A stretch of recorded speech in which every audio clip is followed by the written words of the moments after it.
ప్రతి ఒక్కరు ఇలానే చంపుకుంటా పోతారు దొరికిన వాళ్ళందరినీ.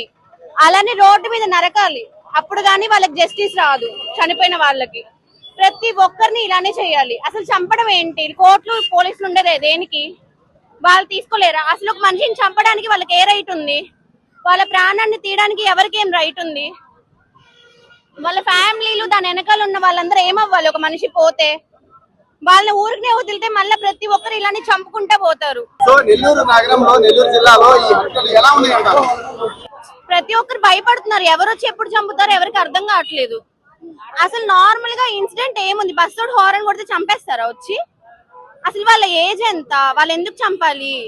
వాళ్ళకి భయం వద్దా? ఇంకా ప్రతి ఒక్కరు భయపడాలి ఇంకోసారి ఎవరిని చంపాలంటే. ప్రతి ఒక్కరు చంపాలి కత్తులతో అంటే భయపడాలి. మొన్న కూడా కోవూరులో ఇలానే ఒక ఇన్సిడెంట్ జరిగింది. జస్ట్ వాళ్ళు డ్రగ్స్ పగ్నర్ చేసినందుకు, వాళ్ళని కనిపెట్టినందుకు వాళ్ళని చంపేశారు. ప్రతి ఒక్కసారి న్యూస్ వింటానే ఉన్నాం, ప్రతి ఎవ్రీ వీక్ ఒకటి.